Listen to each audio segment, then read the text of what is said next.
Setbacks are unavoidable, but giving up is unforgivable. We all get knocked down. But the measure of our character, as my dad would say, is how quickly we get back up. Remember, a defeat does not mean we are defeated. We lost this battle. The America of your dreams is calling for you to get back up. That's the story of America for over 240 years and counting. It's a story for all of us, not just some of us. The American experiment endures. We're going to be okay, but we need to stay engaged. We need to keep going. And above all, we need to keep the faith.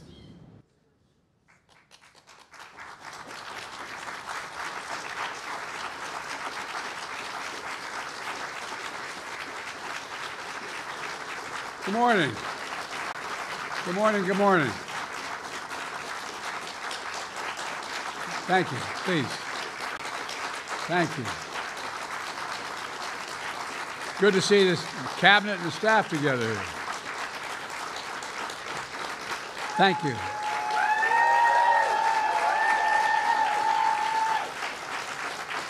Thank you, thank you, thank you. Please. Thank you, thank you, thank you. It's good to see you all. Particularly good to see my granddaughter sitting in the front row here. Hi, Finn. How are you, honey?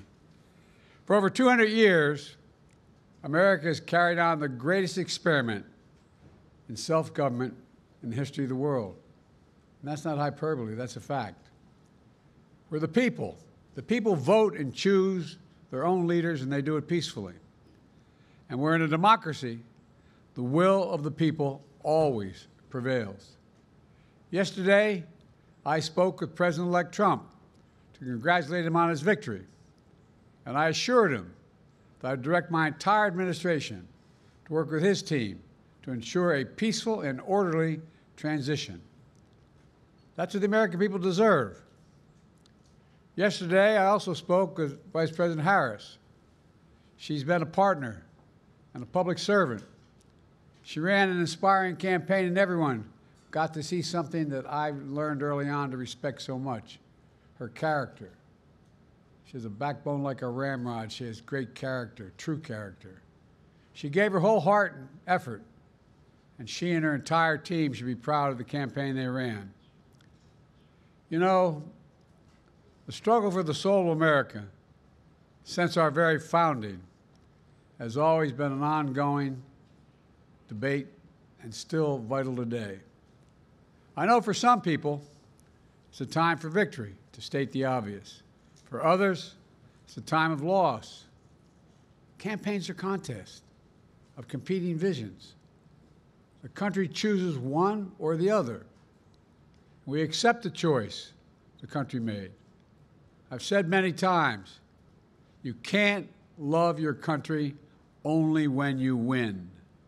You can't love your neighbor only when you agree. Something I hope we can do, no matter who you voted for, is see each other not as adversaries, but as fellow Americans.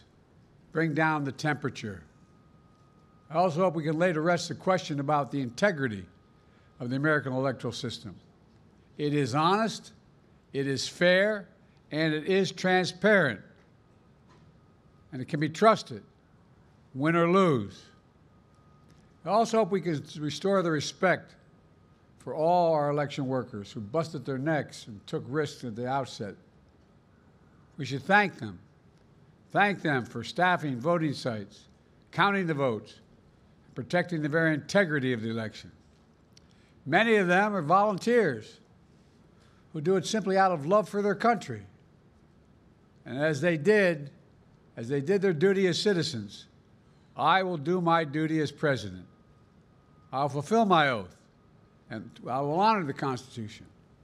On January 20th, we'll have a peaceful transfer of power here in America. To all our incredible staff, supporters, cabinet members, all the people who've been hanging out with me for the last 4 years, God love you, as my mother would say. Thank you so much. You put so much into the past 4 years. I know it's a difficult time. You're hurting. I hear you and I see you. But don't forget all that we accomplished. It's been a historic presidency. Not because I'm president, because what we've done, what you've done. A presidency for all Americans. Much of the work we've done is already being felt by the American people, but the vast majority of it will not be felt over the next 10 years. We have legislation we passed that's just only now just really kicking in. We're going to see over $1 trillion worth of infrastructure work done, changing people's lives in rural communities and communities that are in real difficulty because it takes time to get it done. And so much more it's going to take time, but it's there. The road ahead is clear, assuming we sustain it. There's so much we can get done and will get done based on the way the legislation was passed. And it's truly historic.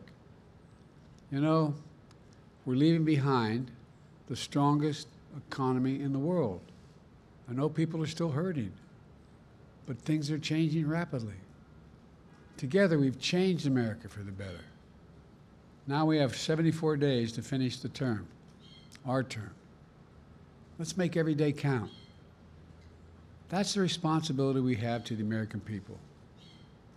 Look, folks, you all know it in your lives. Setbacks are unavoidable, but giving up is unforgivable. Setbacks are unavoidable, but giving up is unforgivable. We all get knocked down. But the measure of our character, as my dad would say, is how quickly we get back up.